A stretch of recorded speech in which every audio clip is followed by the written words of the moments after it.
જય શ્રી કૃષ્ણ બહેનો. પવિત્ર શ્રાવણ માસ શરૂ થઈ ચૂક્યો છે અને એટલે જ હું તમારી માટે 16 સોમવારની વાર્તા લઈને આવી છું. 16 સોમવારનું વ્રત કરનારે શ્રાવણ માસમાં દર સોમવારે મહાદેવજીના મંદિરે જવું, શિવ પાર્વતીની પૂજા કરવી, એક વખત જમવું અને મહાદેવજીની વાત સાંભળવી. વાત સાંભળતી વખતે હાથમાં ચોખા રાખી મહાદેવજી મહાદેવજી એમ બોલવું. ચાલો હવે આપણે વાર્તા શરૂ કરીએ. ઈશ્વર અને પાર્વતી બેઠા હતા. સોગઠાબાજીની રમત માંડી હતી. કોઈ હારે નહીં, કોઈ જીતે નહીં. હાર્યું જીત્યું કોણ કહે. એટલામાં એક તપોધન આવ્યો. મહાદેવજી કહે, ઊભો રહે. હાર્યાને હાર્યું કહેજે અને જીત્યાને જીત્યું કહેજે. પહેલા પષ્ટે પાસા નાખ્યા, કોણ હાર્યું ને કોણ જીત્યું. તપોધન કહે, ભગવાન જીત્યા અને માતાજી હાર્યા. બીજે પષ્ટે પાસા નાખ્યા, કોણ હાર્યું ને કોણ જીત્યું. તપોધન કહે, ભગવાન જીત્યા અને માતાજી હાર્યા. ત્રીજે પષ્ટે પાસા નાખ્યા, કોણ હાર્યું અને કોણ જીત્યું. તપોધન કહે, ભગવાન જીત્યા અને માતાજી હાર્યા. 3 વખત તપોધન જૂઠું બોલ્યો. મહાદેવજીની બીકે પાર્વતીજીને હાર્યા કહ્યા. પાર્વતીજીને ક્રોધ ચડ્યો અને તપોધનને શ્રાપ આપ્યો, જા તને રક્તપિત્ત અને કોઢ થજો. તપોધન તો કોઢ નીકળ્યા. તે બિચારો રડતો રડતો કૈલાશ પરથી ચાલતો થયો. ચાલતા ચાલતા રસ્તામાં એક ગાય મળી. ગાય કહે, ભાઈ તું ક્યાં જાય છે. કોઢિયો કહે, માતા પાર્વતીનો શાપ આપ્યો છે, શાપનું નિવારણ કરવા જાઉં છું. ગાય બોલી, ભાઈ મારું દુઃખ સાંભળતો જા. મારા ભર્યા આંચળ ફાટે છે, પરંતુ મારું દૂધ કોઈ પીતું નથી. વાછરડા ધાવતા નથી, એવા મેં શા પાપ કર્યા હશે. મારા પાપનું નિવારણ પૂછતો આવજે. આગળ જતા એક ઘોડો મળ્યો. કોઢિયાની વાત સાંભળી ઘોડો બોલ્યો, મારા ઉપર મોતી જડ્યા પલાણ છે, પણ કોઈ સવારી કરતું નથી. એવા મેં શા પાપ કર્યા હશે. મારા પાપનું નિવારણ પૂછતો આવજે. આગળ જતા એક આંબો આવ્યો. કોઢિયો વિષામો ખાવા બેઠો. ત્યાં તો આંબાને વાચા થઈ, ભાઈ તારું દુઃખ હું જાણું છું, પણ મારું દુઃખ સાંભળતો જા. મારું સવા શેરનું ફળ ઉતરે છે, પણ જે ખાય છે તે મરી જાય છે. એવા મેં શા પાપ કર્યા હશે. અને બને તો મારા દુઃખનું નિવારણ પૂછતો આવજે. રસ્તામાં એક તળાવ આવ્યું. કોઢિયો પાણી પીવા ગયો. પાણીમાંથી એક મગર આવ્યો અને બોલ્યો, ભાઈ હું પણ દુખિયારો છું. મારા શરીરમાં આગ જેવી બળતરા બળ્યા કરે છે. પાણીમાં રહું કે બહાર રહું, ક્યાંય ટાઢક વળતી નથી. એવા મેં શા પાપ કર્યા હશે. મારા પાપનું નિવારણ જરૂર પૂછતો આવજે. કોઢિયો તો ઘોર જંગલમાં ગયો. ત્યાં મહાદેવજીનું દેહરું દીઠું. દેહરામાં પેસી મહાદેવજીની પ્રદક્ષિણા કરીને તે એક પગે ઊભો રહ્યો. કોઢિયાનું તપ જોઈ મહાદેવજી પ્રસન્ન થયા અને બોલ્યા, માગ માગ, માગે તે આપો. કોઢિયો બોલ્યો, માતાજીનો શાપ છે, શાપનું નિવારણ કરવા આવ્યો છું. આખા શરીરે રક્તપિત્ત કોઢ નીકળ્યા છે. દુઃખ સહન થતું નથી. ભગવાન મારું દુઃખ મટાડી દો. મહાદેવજી બોલ્યા, જા એક મનથી અને એક ચિત્તથી સોમવારનું વ્રત કરજે, તારું દુઃખ મટી જશે. સોમવારનું વ્રત એ વળી સી રીતે થાય. કોઢિયાએ પૂછ્યું. દિવસ આવે ત્યારે મહાદેવજી બોલ્યા, શ્રાવણ માસ આવે, દિવાસાનો દિવસ આવે ત્યારે 4 દોરાની શેરે 4 ગાંઠો વાળવી, પીળા પષ્ટે દોરો બાંધવો, મહાદેવજીનું દર્શન કરવું, સોમવારે એકટાણું જમવું. જ્યારે કારતક માસનું અંજવાળિયું આવે ત્યારે ઘઉંનો 4.5 શેર લોટ લેવો, 1.25 શેર ઘી લેવું, 1.25 શેર ગોળ લેવો. તેનો ચોળી મોળી લાડુ કરવો. લાડુના 4 ભાગ કરવા. એક ભાગ મહાદેવજીના પૂજારીને, બીજો રમતા બાળકને, ત્રીજો ગાયોના ગોવાળને આપજે અને બાકીનાનો ભૂકો કરી કેડિયારું પૂરજે. એમ કરતાં વધે તો ભોયમાં ભંડારજે. રાત રહેવા દઈશ નહીં. એ રીતે વ્રતનું ઉજવણું કરજે. 16 સોમવાર ખરા ભાવથી કરજે, તારું દુઃખ મટી જશે. કંચન જેવી કાયા થશે. કોઢિયો બોલ્યો, ભગવાન મને રસ્તામાં એક ગાય મળી. તે કહેવા લાગી, મારા ભર્યા આંચળ ફાટે છે, પણ દૂધ કોઈ પીતું નથી. વાછરડા ધાવતા નથી. એણે શા પાપ કર્યા હશે. મહાદેવજી બોલ્યા, પરભવમાં સ્ત્રી હતી. એણે ધાવતા બાળક વછોડ્યા હતા. એ પાપથી એનું દૂધ કોઈ પીતું નથી. તું એના દૂધથી મારી પૂજા કરજે, સૌ સારાવાના થશે. કોઢીએ ઘોડાની વાત પૂછી. મહાદેવજી કહ્યું, સાંભળ, ગયે ભવે એ વાણિયો હતો. એણે જૂઠા કાટલાથી, જૂઠા બોલથી ગરીબ લોકોને બહુ ઠગ્યા હતા. એ પાપે એની આવી દશા થઈ છે. તું એની સવારી કરજે, એનું દુઃખ મટી જશે. કોઢિયાએ આંબાની વાત પૂછી. મહાદેવજીએ કહ્યું, પરભવમાં એ ઘણો કંજૂસ હતો. ધન ભેગું કરવામાં સમજ્યો, પણ પુણ્યને નામે એક પૈસો પણ ન વાપર્યો. એ પાપે આંબો થયો. એના નીચે ધનના 4 ચરુ છે. એ ધનથી તું ઉનાળામાં પાણીની પરબો મંડાવજે અને ભૂખ્યાને ભોજન આપજે, તેથી એનું દુઃખ દૂર થશે. કોઢિયાએ મગરની વાત પૂછી. મહાદેવજી કહે, પરભવમાં એ બ્રાહ્મણ હતો. વેદ ભણ્યો, શાસ્ત્રો ભણ્યો, જ્ઞાનનો કંઈ પાર નહીં, પણ કોઈને વિદ્યાદાન દીધું નહીં. એ એવા વિચારોમાં બળતો કે જો હું કોઈને વિદ્યા શીખવાડીશ તો મારો કોઈ ભાવ નહીં પૂછે, મારી રોજી જશે. આવું સમજનારાઓની બીજી સી દશા થાય. જા, તું મારી પ્રસાદી બીલીપત્ર એની આંખે અડાડી નમન કરાવજે, એનું દુઃખ દૂર થશે. કોઢિયો તો મહાદેવજીને નમન કરીને ચાલતો થયો. રસ્તામાં તળાવ આવ્યું. ત્યાં મગરને મહાદેવજીનું બીલીપત્ર અડાડી નમન કરાવ્યું. એની બળતરા મટી ગઈ અને તે પોતાનું જ્ઞાન કહેવા લાગ્યો. આમ બીજાને જ્ઞાન આપવાથી તેનો મોક્ષ થયો. ત્યાંથી તે આગળ ચાલ્યો. રસ્તામાં આંબો આવ્યો. કોઢિયાએ મહાદેવજીની કહેલી વાત કઈ સંભળાવી. કોદાળી લઈ આવી ધનના ચરુ ખોદી કાઢ્યા. ભૂખ્યા ગરીબોને ધન વેચી દીધું. આંબાના ફળ અમૃત જેવા મીઠા થઈ ગયા. આગળ જતા રસ્તામાં ઘોડો મળ્યો. તેને મહાદેવજીની વાત કઈ સંભળાવી અને પોતે જ સવારી કરી, એટલે ઘોડો પણ દુઃખમાંથી છૂટ્યો. આગળ જતા ગાય મળી. તેને પણ મહાદેવજીની વાત કઈ સંભળાવી. તેનું દૂધ દોઈ મહાદેવજી પર ભક્તિભાવથી ચડાવ્યું, એટલે ગાય પણ દુઃખમાંથી છૂટી. કોઢીએ વ્રત આદર્યું. દિવસે દિવસે તેના કોઢ મટવા લાગ્યા. કારતક મહિનો આવ્યો. મહાદેવજીના કહેવા પ્રમાણે એણે વ્રત પૂરું કર્યું. મહાદેવજીની દયા થઈ. કંચન વર્ણી કાયા થઈ. રૂપ રૂપનો અંબાર અને ગુણ ગુણનો અંબાર. ચાલતા ચાલતા પોતાને ગામ આવ્યો. ગામના લોકો કહેવા લાગ્યા, ડોશી ડોશી, તમારો દીકરો આવ્યો. ડોશી તો રાજી રાજી થઈ ગઈ. બિચારી મોતીના દાણા ક્યાંથી લાવે. ડોશીએ તો ઝારના દાણે છોકરાને વધાવી લીધો. રાજાની કુંવરીનો આજે સ્વયંવર હતો. છોકરાએ ડોશીને પૂછ્યું, માં, હું સ્વયંવર જોવા જાઉં? ડોશી કહે, ના બેટા, આપણે ગરીબ લોક સ્વયંવર જોઈને શું કામ છે? છોકરો કહે, ના, હું તો જઈશ. છોકરો રાજસભામાં જઈને એક કોરે ઊભો રહ્યો. શણગારેલી હાથણી ઝૂલતી ઝૂલતી આવી અને વરમાળા છોકરાના ગળામાં આરોપી. રાજા બોલી ઉઠ્યો, હાથણી ભૂલે છે, ચૂકે છે. હાથણી કહે, ભૂલતી નથી, ચૂકતી નથી. આખી રાજસભા બોલી, ભગવાને ધાર્યું હોય તે ખરું. રાજાએ પોતાની રાજકુંવરી તે છોકરા સાથે પરણાવી. પહેરામણીમાં હાથી આપ્યા, ઘોડા આપ્યા, ગામને ગરાસ આપ્યા. મનગમતી પહેરામણી આપણી કુંવરીને વળાવી. રાજા બનેલો છોકરો રાણીને લઈને પોતાના ગામ ગયો. લોકો કહેવા લાગ્યા, ડોશી, તમારો છોકરો રાજકુંવરી પરણીને લાવ્યો છે. રંકમાંથી રાજા થયો. ડોશી તો ઝારના દાણા લઈને વધાવવા ગયા, ત્યાં તો દાણા મોતીના થઈ ગયા. ઘણા દિવસ વીતી ગયા. શ્રાવણ માસ આવ્યો. રાજા રાણીને કહેવા લાગ્યા, મારે મહાદેવજીનું વ્રત છે, માટે 4.5 શેર ઘઉંનો લોટ, 1.25 શેર ઘી ને 1.25 શેર ગોળ લઈને લાડુ કરજે. લાડુના 4 ભાગ કરી, 1 ભાગ મહાદેવજીના પૂજારીને, 1 ભાગ રમતા બાળકને, 1 ભાગ ગાયના ગોવાળને આપજે અને 1 ભાગ મારા માટે રાખજે. રાણીએ વિચાર કર્યો કે આવા કોઠા જેવા સૂકા લાડુ તે મારા સ્વામી ખાશે. એણે તો 32 શાક અને 33 ભોજન બનાવ્યા. રાજા જમવા બેઠા. રસોઈ જોઈ રાણી ઉપર ગુસ્સે થયા. મહાદેવજીની સ્તુતિ કરી વ્રત પૂરું કર્યું. અનાજના 4 દાણા લઈ 4 દિશાએ નાખ્યા અને ભૂખ્યા પેટે સૂઈ ગયા.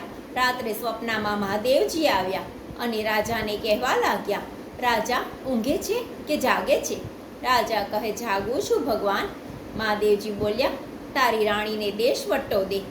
રાજા કહે, જેવી આજ્ઞા. સવાર થયું. રાજાએ પ્રધાનને કહ્યું, રાણીને દેશવટો આપો. પ્રધાન રાણીને કાળો પોશાક પહેરાવી કાળો ઘોડા ઉપર બેસાડીને ઘોર જંગલમાં મૂકી આવ્યો. રાણી તો રખડતા રખડતા એક ગામમાં આવી પહોંચી. ત્યાં એક ઘાંચણનું ઘર જોયું. રાણી ઘાંચણને કહેવા લાગી, બહેન, કોઈ પેટ વરાણીને માણસ રાખશો? ઘાંચણને દયા આવી અને કહેવા લાગી, હા બહેન, આવી તો ભલે આવી, પેટ વરાણીએ માણસ ક્યાંથી? ઘાંચણના તો તેલના કુલ્લા ઢળી ગયા અને ઘાંચી માંદો પડ્યો. એટલે ઘાંચણ રાણીને કહેવા લાગી, બહેન, તારા આવ્યાથી મારું ખોટું થયું, માટે તું અહીંથી ચાલી જા. રાણી ત્યાંથી ચાલી નીકળી. જતા જતા એક ડોશી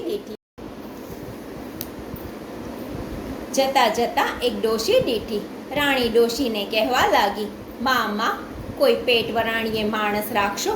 ડોશી કહે, હા બહેન, આવી તો ભલે આવી, પેટ વરાણીએ માણસ ક્યાંથી? ડોશી માની તો પૂણ્યો ઉડી ગઈ અને ડોશી માંદી પડી. ડોશી કહેવા લાગી, બહેન, તારે આવે મારું ખોટું થયું, માટે તું અહીંથી ચાલી જા. રાણી ત્યાંથી ચાલવા લાગી. જતા જતા એક માણસના ઘર પાસે આવી. રાણી માણસને કહેવા લાગી, બહેન, કોઈ પેટ વરાણીએ માણસ રાખશો? ત્યારે માણસ કહે, હા બહેન, આવી તો ભલે આવી, પેટ વરાણીએ માણસ ક્યાંથી? માણસને તો રોજ 1.25 મણ ફૂલ ઉતરતા હતા. તેના પાસે ફૂલ ઉતરવા લાગ્યા. માણસે કહ્યું, બહેન, તારે આવે મારું ખોટું થયું, માટે તું અહીંથી ચાલી જા. રાણી ત્યાંથી ચાલવા લાગી. જતા જતા એક સરોવરની પાળે ગઈ. પાણીયારીઓને કહેવા લાગી, બહેનો, કોઈ પેટ વરાણીએ માણસ રાખશો? પાણીયારીઓએ કહ્યું, હા બહેન, આવી તો ભલે આવી, પેટ વરાણીએ માણસ ક્યાંથી? ત્યાં તો સરોવર સુકાઈ ગયું અને પાણીયારી માંદી પડી. પાણીયારી કહે, બહેન, તારે આવે મારું ખોટું થયું, માટે તું હવે અહીંથી ચાલી જા. રાણી ત્યાંથી ચાલી નીકળી. જતા જતા રસ્તામાં એક બાવાની મઢી આવી. રાણી મઢીમાં રહી ગઈ. બાવો બાર ઘર ફરતો અને 12 શેર આંટો લાવતો. આજે ને 12 ગામ ફર્યો તોય પાસેર આંટો જ મળ્યો નહીં. બાવો મઢીમાં આવ્યો અને કહેવા લાગ્યો, મારી મઢીમાં કોણ છે? મોટી હઈશ તો માં કહીશ, નાની હઈશ તો બહેન કહીશ, એથી નાની હોઈશ તો દીકરી કહીશ. રાણીએ ધ્રુજતા ધ્રુજતા બારણું ઉગાડ્યું. બાવો કહે, તું બીશ નહીં, આપણે બાપ દીકરી થઈને રહીશું. બીજા દિવસ થયો. બાપ દીકરી સાથે જમવા બેઠા. દીકરીના ભાણામાં તો ભોજનના જીવડા થઈ ગયા. બાવો કહે, દીકરી, પુસ્તક લાવો, પોથી લાવો, ખડીઓ લાવો, કલમ લાવો, હું તમારા કર્મની રેખાઓ જોઉં. દીકરી લેવા ગઈ, પણ પુસ્તક પોથી જડતા નથી, ખડીઓ કલમ જડતા નથી. લેવા જાય છે તો કાન ખજૂરા અને વીછી કરડવા આવે છે. ત્યારે બાવો જાતે પુસ્તક પોથી તથા ખડીઓ કલમ લઈને આવ્યો. પહેલું પુસ્તક બ્રહ્માનું જોયું, બીજું પુસ્તક મહાદેવજીનું જોયું. બાવો કહે, દીકરી, તમે મહાદેવજીનું વ્રત વખોડ્યું છે, માટે મહાદેવજીનું વ્રત કરો. દીકરી કહે, પિતાજી, એ વ્રત સી રીતે થાય? બાવો કહે, સરોવરની પાળે જઈને છોકરીઓને પૂછો. દીકરી સરોવરની પાળે ગઈ અને છોકરીઓને પૂછવા લાગી, બહેન, તમે શાના વ્રત કરો છો? છોકરીઓ કહે, અમે મહાદેવજીના વ્રત કરીએ છીએ. રાણી કહે, એ વ્રત મને આપો ને બહેન, તારાથી નહીં કરાશે તો એ કરીશ, નહીં કરાય તો એ કરીશ. છોકરીઓ કહે, દિવાસાનો દિવસ આવે ત્યારે દોરાને છેડે 4 ગાંઠો વાળવી, પીળા પષ્ટે દોરો બાંધવો, મહાદેવજીની વાત સાંભળવી, મહાદેવજીનો દીવો કરવો, મહાદેવજીના દર્શન કરવા, વાત ના સાંભળી હોય તો ઉપવાસ કરવો, દીવો ના કર્યો હોય તો લુખું ખાવું અને દર્શન ના કર્યા હોય તો ભોય પર સૂઈ રહેવું. કારતક માસ આવે, અંજવાળિયું પખવાડિયું આવે ત્યારે 4.5 શેર ઘઉંનો લોટ, 1.25 શેર ઘી, 1.25 શેર ગોળ લેજે. ચોળી મોળી લાડુ કરજે. તેમાંથી એક ભાગ મહાદેવજીની મઢીમાં મોકલજે, બીજો હસતા રમતા બાળકને આપજે, ત્રીજો ગાયોના ગોવાળને આપજે. એથી વધે તો દર પૂરજે, એથી વધે તો ભોયમાં ભંડારજે. રાત દેખાડીશ નહીં, એ પ્રમાણે વ્રત કરજે. રાણી વ્રત લઈને ચાલી. 1 વરસ કર્યા, બીજે વરસ કર્યા, ત્યાં તો મહાદેવજી રાજાના સ્વપ્નમાં આવી અને બોલ્યા, રાજા જાગે છે કે ઊંઘે છે? રાજા કહે, ના પ્રભુ, જાગું છું. રાણીને દેશ વટો દીધો હતો, એને પાછી લઈ આવ. રાજા કહે, હવે ક્યાંથી લાવું? કોયલ જેવું માણસ હતું, વાઘે માર્યું કે વરુએ માર્યું? હવે ક્યાંથી હોય? મહાદેવજી કહે, વાઘે નથી માર્યું, વરુએ પણ નથી માર્યું. જે રસ્તે ગઈ છે તે રસ્તે જા. રાજા ત્યાંથી ચાલી નીકળ્યો. રસ્તામાં ઘાંચણનું ઘર આવ્યું. ત્યારે રાજા કહે, બહેન, કોઈ રાજાની રાણી આવી હતી? ઘાંચણ કહે, રાણી જેવા રૂપ હતા, પણ રાણી જેવા લક્ષણ ન હતા. રાજા ત્યાંથી ચાલ્યો જાય છે. તે ડોશીના ઘેર ગયો અને પૂછ્યું, માં, અહીંયા કોઈ રાજાની રાણી આવી હતી? ડોશી કહે, રાણી જેવા રૂપ હતા, પણ રાણી જેવા લક્ષણ ન હતા. રાજા આગળ ચાલ્યો જાય છે. માળણને ઘેર ગયો. બહેન, અહીંયા કોઈ રાજાની રાણી આવી હતી? માળણ કહે, રાણી જેવા રૂપ હતા, પણ રાણી જેવા લક્ષણ ન હતા. રાજા ત્યાંથી ચાલ્યો જાય છે. સરોવરની પાળે ગયો. રાજાએ પૂછ્યું, અહીં કોઈ રાણી આવી હતી? પાણિયારે કહે, રાણી જેવા રૂપ હતા, પણ રાણી જેવા લક્ષણ ન હતા. રાજા ફરી ફરીને મઢીએ ગયો. રાજાએ વિચાર કર્યો કે કોઈ કકડો રોટલો આપે તો ખાઈ પીને પાછો જાઉં. ત્યાં કોઈ છોકરીએ વ્રત ઉજવ્યું હતું. બાવાએ લાડવો ખાવા આપ્યો. લાડવો રાજાએ ખાધો, રંકે ખાધો, હાથીએ ખાધો, ઘોડાએ ખાધો. તો એ લાડવો એકનો એક. પીવા માટે પાણીનો લોટો આપ્યો. રાજાએ પાણી પીધું તો એ લોટો ભર્યો ને ભર્યો. રાજાને નવાઈ લાગી. તેના મનમાં થયું કે આ મઢીમાં કોઈ સતી હશે. ચાલો દર્શન કરીને જઈએ. એમ વિચારી રાજા મઢીમાં ગયા. રાજાએ રાણીને ઓળખ્યા. રાણી બાવાને કહેવા લાગી, બાપુ, સાસરિયાના તેડા આવ્યા. બાવો કહે, દીકરી, દીકરી સાસરીએ શોભે ને હાથી દરબારે શોભે. રાણી કહે, બાપુ, તમને દુઃખ પડે તો મને શી ખબર પડે? બાવાએ ફૂલનો દડો આપ્યો, ઘીનો દીવો આપ્યો ને કહ્યું, દીકરી, દીવો ઠરી જાય, ફૂલનો દડો કરમાઈ જાય તો જાણજે કે મારા બાપુને દુઃખ પડ્યા. રાજા અને રાણી અધરસ્તે ગયા. ત્યાં તો ઘીનો દીવો ઠરી ગયો અને ફૂલનો દડો કરમાઈ ગયો. રાણી કહે, રાજા રે રાજા, વેલ પાછી વાળો, મારા પિતાને દુઃખ આવ્યા. રાજાએ વેલ પાછી વાળી. મઢીમાં જઈને જુએ છે તો બાવો માથું બાંધીને સૂતા રહ્યા હતા. રાણીએ કહ્યું, બાપુ, તમને શું થયું? બેટા, મને કાંઈ થયું નથી, હું તો તમારું પારખું જોતો હતો.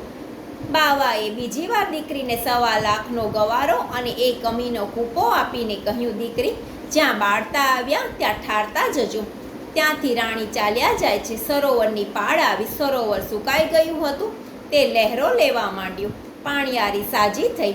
પાણિયારી કહે, બહેન, એક ઘડી બેસતી હોય તો 2 ઘડી બેસ. તારે આવે મારું સારું થયું. એક રાંડ આવી હતી, તે બાળતી ગઈ, ઝાડતી ગઈ. રાંડના કહેશો, ભાંડના કહેશો, પહેલાં હું જ હતી. પહેલાં મહાદેવજી રૂઠ્યા હતા અને હવે રીઝ્યા છે. ત્યાંથી ચાલ્યા જાય છે. માળણના ઘેર ગયા. એને 1.25 મણ ફૂલ ઉતરવા માંડ્યા. માળણ કહે, બહેન, એક ઘડી બેસતી હોય તો 2 ઘડી બેસ. તારે આવે મારું સારું થયું. ત્યાંથી ચાલ્યા જાય છે. ડોશીને ત્યાં આવ્યા. ડોશીની પૂણ્યો ઉડી ગઈ હતી, તે પાછી આવી. ડોશી રાજી થઈ ગઈ.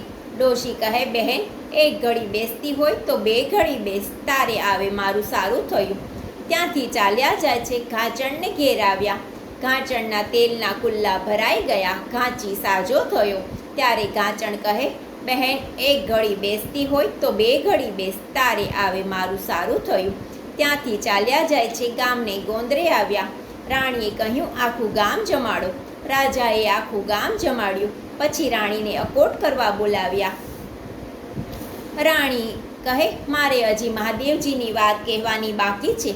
બધા જમીને ઉઠ્યા. વાત કોને કહેવી? વાત ભૂખ્યા માણસને જ કહેવાય.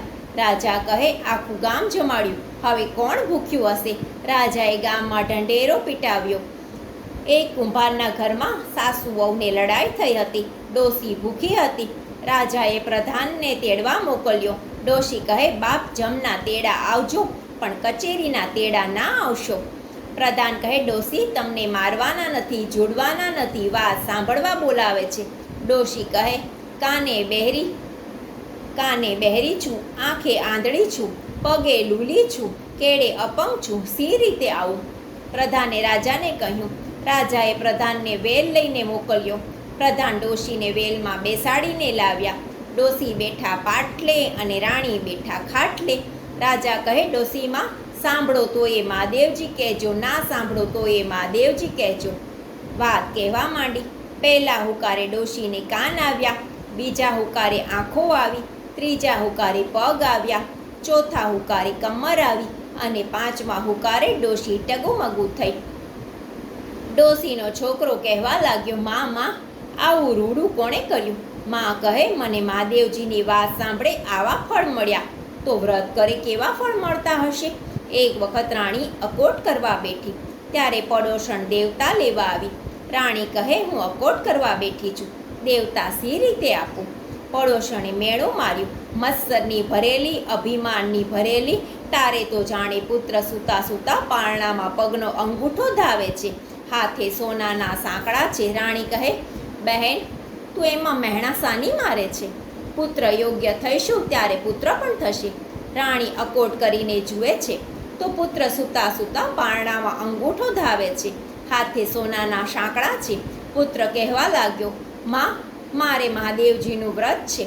ના બેટા, આપણાથી વ્રત થાય નહીં, થાય તો એ કરીશ, નહીં થાય તો એ કરીશ. સોમવાર આવે છે ને છોકરો એકવાર ધાવીને રહે છે. એક ગામમાં રાજા મરી ગયેલો હતો, એટલે પ્રજાએ રાજાને શોધવા ઉત્સવ રચ્યો હતો. છોકરો કહે, માં હું જોવા જાઉં? ના બેટા, આપણે શું જોવું છે? તો એ છોકરો ભાખડીએ ચાલીને ગયો. છોકરો રાજસભામાં બેઠો છે, ગામ લોકોએ હાથણી શણગારી છે. હાથણી ઝૂલતી ઝૂલતી ગઈ અને પેલા છોકરાને ફૂલમાળા આરોપી. ગામના લોકોએ છોકરાને ઝાપાની બહાર કાઢી મૂક્યો. હાથણી ફરી શણગારી. હાથણીએ ફરીથી પણ પેલા છોકરાને જ ફૂલમાળા આરોપી. ગામના લોકો કહેવા લાગ્યા, હાથણી ભૂલે છે, ચૂકે છે, એ ગંદુ ગોબરું છોકરું રાજ્ય શું સંભાળશે? હાથણી કહે, એ છોકરું કરશે એવું કોઈ નહીં કરે. છોકરાએ રાજગાદી ઉપર બેસાડ્યો. ચકલાને ચણ, કીડીને કણ, હાથીને મણ, જય ભોળાનાથ, ઝાલો હાથ. રાજા રાણીને જેવા વ્રત ફળ્યા એવા અમને ફળજો. જય મહાદેવજી. અને મારી આવી જ અવનવી વ્રત કથાઓ અને વાર્તાઓ સાંભળવા માટે પ્લીઝ મારી ચેનલને લાઇક, શેર અને સબસ્ક્રાઈબ કરવાનું ભૂલશો નહીં. અને બેલ આઇકનને જરૂરથી પ્રેસ કરશો, જેથી તમને નવી નવી નોટિફિકેશનો મળતી રહે. જય મહાદેવજી.